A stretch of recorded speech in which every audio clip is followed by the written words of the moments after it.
Hello student, welcome to my YouTube channel Anil 108 और Facebook page है Target Academy Khurja में आपका स्वागत है। स्टूडेंट, हम डेली आपको जी के जी एस के 10% कराते हैं, उनसे महत्वपूर्ण फैक्ट भी बताते हैं। बेटा नाम के ही 10% है, कम से कम 100 से ज़्यादा प्रश्न कराए जाएंगे। और बेटा ये किसी ना किसी एग्जाम में आए हुए हैं।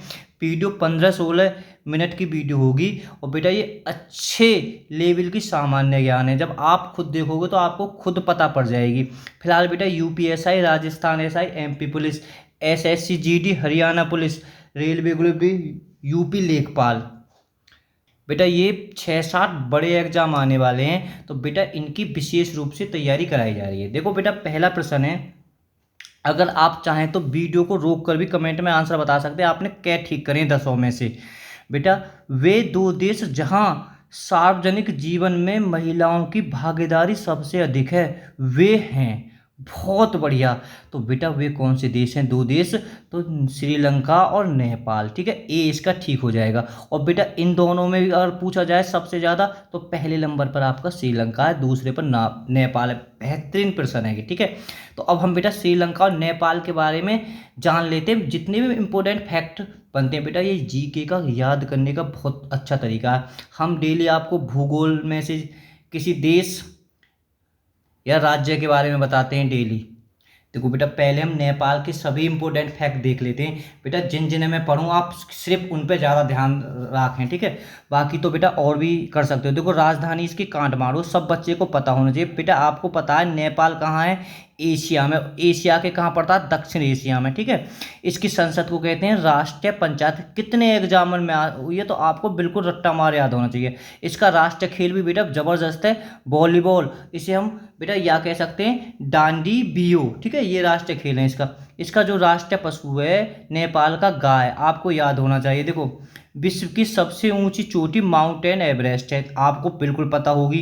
ठीक है, इसकी ऊंचाई कितनी है? 8,848 मीटर। बेटा मेरा कहने का मतलब है कि माउंट एवरेस्ट है का एशिया की भी सबसे ऊंची है, पूरे विश्व की सबसे ऊंची चोटी है। और बेटा ये कहाँ पर है? कि नेपाल में। देखो बेटा, नेपाल से भारत के देखो नेपाल से भारत के राज्य लगे। देखो कितना डीप में क्वेश्चन है, मतलब नेपाल से भारत के कितने राज्य लगे हुए हैं। तो पहले तो आपको ये भी पता होना चाहिए भारत के 5 राज्यों की सीमा लगी हुई है। कौन कौन से हैं? एक तो उत्तराखंड है, एक हमारा उत्तर प्रदेश भी है, बिहार भी है, सिक्किम भी है, पश्चिम बंगाल है।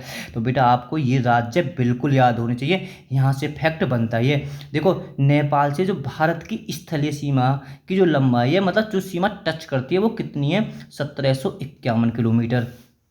नेपाल और भारत की बीच की सीमा रेखा बनाती है जन कितने एग्जामन में आ चुका? बिल्कुल रट लेंगे आप, बिल्कुल बिल्कुल उंगली पे गिनती मार के याद होगी। काली नदी। ठीक है, देखो बिल्कुल पता हो जी, काली नदी। नेपाल किस पर्वत श्रेणी में स्थित है? देखो कितना जबरदस्त है, आपको पता होगा हिमालय। ठीक है, भारत का जो उत्तरी सेट है वो भी हिमालय क्षेत्र में स्थित है। बेटा इन पे याद करो जिन पे मैं बोल रहा हूँ। सबसे ज्यादा हिंदुत्व का प्रतिशत किस देश में? मैं बात जनसंख्या की ना है, अरे हिंदू प्रतिशत। मैं एक बात बताऊं पहले बेटा कि नेपाल एकमात्र हिंदू राष्ट्र देश था, पर अब नहीं है फिलहाल वर्तमान में। ठीक है, तो सबसे ज्यादा प्रतिशत में हिंदू कहाँ पर है? नेपाल में। बेटा आप खुद सोच लो, गाय तो इसकी राष्ट्रीय पशु भी है। इसके जो प्रधानमंत्री है बेटा, अब छोड़ दो इसे, तुम छोड़ सकते हो बेटा। ठीक है, फिलहाल राष्ट्रपति वर्तमान में तो विद्या देवी भंडारी। बेटा अगर मानो वीडियो को लेट देख रहे हैं तो बेटा ये चेंज भी हो सकता है। ठीक है, विद्या देवी भंडारी। देखो बेटा पहला सैटेलाइट कौन को? नेपाल को कुछ। ठीक है, तो कौन था? नेपाली फर्स्ट। अभी हाल ही में छोड़ा, हाल ही में तो ना छोड़ा, 2019 में छोड़ा गया था बेटा, 2 साल पहले आज से करीब। और बेटा ये कहाँ से छोड़ा था? अमेरिका से, यूएसए से। बेटा दूसरा प्रश्न तो एकदम फूल है, सब बच्चों को पता हो। भूकंप की तीव्रता किस उपकरण द्वारा मापी जाती है? तो बेटा सबने कर दिया होगा, सीस्मोग्राफ में। बेटा इसकी पॉलीग्राफ का क्या काम है? कि बेटा झूठ को मापने की मशीन है, आपको बिल्कुल याद होना चाहिए कि झूठ किससे नापते हैं? पॉलीग्राफ से। तीसरा भी अगर कंपटीशन की तैयारी कर रहे हैं तो ये तो बच ऑटोमेटिक याद होनी चाहिए, अगर अब ना हो तो आगे को आज के बाद में याद हो। डेसिबल की इकाई है। ठीक है, डेसिबल बेटा किसकी इकाई है? तो ये क्या नापती है? कि ध्वनि की तीव्रता। तो बी इसका एकदम ठीक राइट आंसर है। देखो बेटा चौथा प्रश्न तो एकदम फूल है। गोवा को भारत सरकार ने किस देश के हाथों से मुक्त कराया था? तो बेटा किसके हाथों से कराया था? पुर्तगाल। ठीक है, पुर्तगाल के बारे में 4-5 फैक्ट आपको याद होनी चाहिए। सबसे पहले तंबाकू की खेती इन्होंने की थी, सबसे पहले आलू की। बेटा भारत में सबसे पहले प्रिंटिंग मशीन का भी इन्होंने करा था। इसे कह सकते हैं छापे खाना सबसे पहले भारत में कहाँ से देन है, पुर्तगाल से। और बेटा इन्होंने कौन सी किताब छापी थी, बाइबिल। भारत में आकर सबसे पहले जो बेटा जो प्रिंटिंग मशीन थी उससे बेटा इन्होंने किताब छापी थी, बाइबिल। एक पॉइंट और याद रखिए, सबसे पहले जो भारत में यूरोपियों का आगमन है, सबसे पहले पुर्तगाली लोग आए थे। 1498 में वास्को डिगामा आया था। ठीक है, वास्को डिगामा नाम से नगर भी है, कहाँ है, गोवा में। ठीक है, गोवा में। जब गोवा का नाम आया तो बेटा आपको गोवा के बारे में कुछ फैक्ट बिल्कुल याद होने चाहिए। ठीक है, जैसे गोवा की राजधानी पणजी है, सब बच्चों को पता होना चाहिए। देखो बेटा इसका जो सबसे बड़ा नगर है गोवा का है वास्को डिगामा। मैंने अभी आपको बता दिया था। भाषा रट ले उंगली पे याद हो, कोंकड़ी। ठीक है, गाँवों में कोकड़ी भूंजी जाती, कुछ इस प्रकार से याद कर सकते हो। बेटा जो इसके राज्यपाल हैं फिलहाल वर्तमान में भगत सिंह कोश्यारी हैं। बेटा भगत सिंह कोश्यारी 2 राज्यों के राज्यपाल हैं, गोवा के भी है, महाराष्ट्र के भी। ठीक है, गोवा के तो भी बेटा कार्यभार संभाल रखे हैं। फिलहाल इसके जो मुख्यमंत्री हैं प्रमोद सावंत है, जो भाजपा से। क्षेत्रफल में रट लो, क्षेत्रफल में सबसे छोटा राज्य भारत का कौन सा, गोवा। क्षेत्रफल में पुर्तगालियों ने भारत को कब सौंपा, देखो कंफ्यूज मत हो जाना। 1498 में तो आए थे पुर्तगाली, और पुर्तगालियों ने भारत को गोवा को कब सौंपा, जन कितने एग्जामों में रिपीट है इसको, 19 दिसंबर 1961 को। सबसे पुराना गिरजाघर कहाँ है, अरे आज ही पढ़ाया था, same Thomson church, Thames Thomson church. और बेटा ये कहाँ है तुम्हारा, गुजरात में। मारवा गांव बंदर कहाँ है, गुजरात में। पणजी नगर किस नदी के किनारे बचा है, रे मांडवी। कैसे याद करोगे, देखो अड़ेपरामन में कुछ अड़ेपरामन और किसी नदी में भी आदि अड़ेपरामन है ना, अड़ेपरामन से अड़ेपरामन मिला देना, कहानी खत्म। देखो बालक बेटा बड़े कंफ्यूज हो जाते हैं। प्रति व्यक्ति आय सबसे अधिक कौन सी, यानी एक तो सबसे ज्यादा पैसा वाला राज्य और एक प्रति व्यक्ति आय। तो बेटा प्रति व्यक्ति आय जो 2011 की जनगणना के अनुसार है, अभी 2021 की जनगणना कोरोना की वजह से अभी सुसरी हो नहीं पाई है ना। तो बेटा प्रति व्यक्ति आय गोवा की। अगर सबसे ज़्यादा धनी या सबसे ज़्यादा पैसा किस राज्य में, महाराष्ट्र में। आप कंफ्यूज मत हो जाना। अरे भैया कितना ज़बरदस्त प्रश्न है। दावोलिम अंतर्राष्ट्रीय हवाई अड्डा कहाँ है, तुम्हारे गोवा में। ठीक है, कुछ फैक्ट याद कर लो। प्रमुख नेशनल पार्क, कोई कैसा भी बने, मलयालम से कोई कैसा फैक्ट बने, कहाँ है, गोवा में। और कैसे याद करोगे बेटा, याद करने का बहुत अच्छा तरीका है, इससे ज़्यादा अच्छा तरीका क्या हो सकता है। गर्मी के माला हालत ख़राब है कुल मिला के। भगवान महावीर स्वामी नेशनल पार्क गोवा में।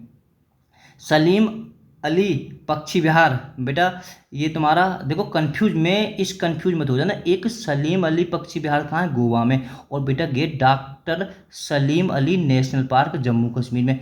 देखो गे खाली सलीम अली पक्षी विहार, बालक कंफ्यूज हो जाते हैं स्टूडेंट इस सवाल पर। और ये डॉक्टर भी लगा हुआ है कि डॉक्टर थे कि खाली सलीम के नाम से, कि डॉक्टर नहीं थे। चलो और ये बेटा देखो कि पक्षी विहार है, गिर नेशनल पार्क है। ठीक है, तो इसमें आप मुक्ति दिवस, जो बिहार अपनी मुक्ति दिवस कब बनाता है, 19 दिसंबर को, क्योंकि ये पुर्तगालियों से आज़ाद हुआ था।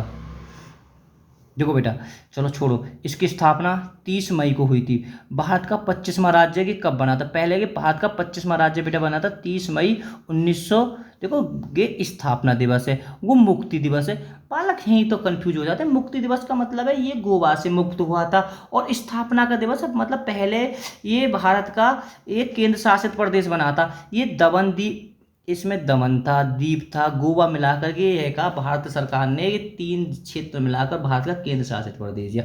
उसके बाद में यहाँ की स्थापना कर दीजिए, अब यहाँ हम राज्य को दर्जा दे दें। तो अब बात समझ में आ गई, राज्य कब बना था, 30 मई को। भारत का कब बना था, ये भी सीधा सीधा एग्जाम में बनेगा। कल हर फैक्ट को सुनूंगा, ठीक है, किसी बच्चे पे कोई गड़बड़ नहीं हो जानी चाहिए। अब सोच सकते हो मैं कितनी गर्मी में बना रहा हूँ, तो कल कैसे माफ कर दूंगा तुम्हें, ना करूँगा ना बिल्कुल भी।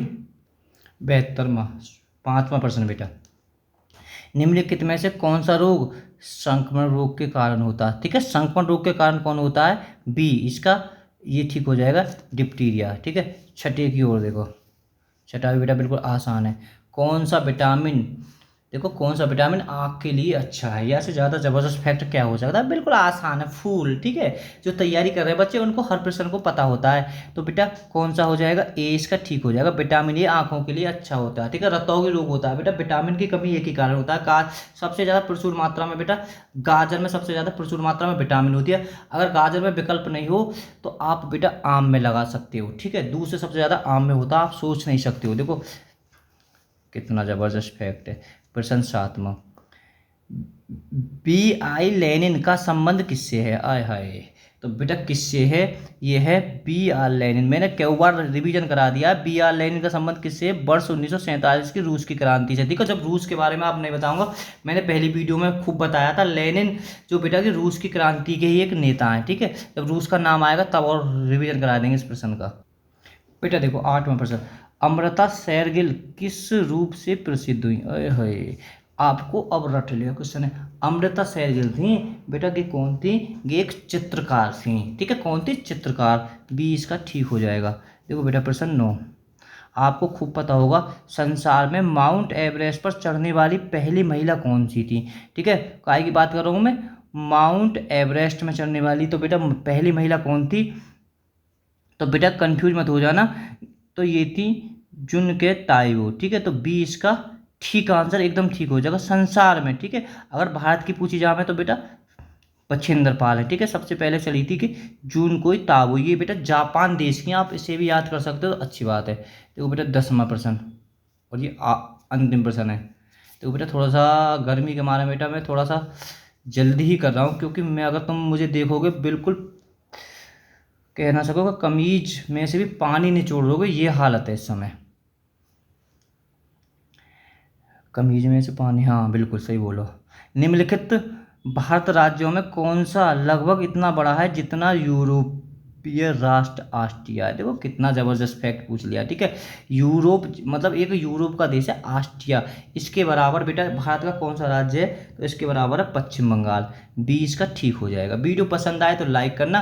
बेटा हम लास्ट के एक कल वाले प्रश्न को देख लेते हैं, जो जिसका बच्चों ने आंसर दिया था सही सही बिल्कुल। पंखा भी चला ना सके, पंखा चलाएंगे तो आवाज़ बेकार हो जाएगी, पन्ने उड़े रहेंगे। देखो बेटा संविधान का कौन सा अनुच्छेद कानून के समक्ष समानता को निर्देश करता है? ठीक है, मैंने अभी पढ़ाया था और लगभग सभी लड़कियों ने इसका सही आंसर दिया था, तो अनुच्छेद 14। ठीक है, तो आज का भी HW देखे बेटा, बिल्कुल आंसर देना है। भारतीय अर्थव्यवस्था के किस क्षेत्र में सर्वोच्च उत्पादक है? ठीक है, तो 4 विकल्प हैं। बहुत ज़बरदस्त फैक्ट है कि अभी मैंने कई बार की पढ़ा भी दिया है, तो सही आंसर इसका कमेंट में बताएं। Okay, bye bye all students.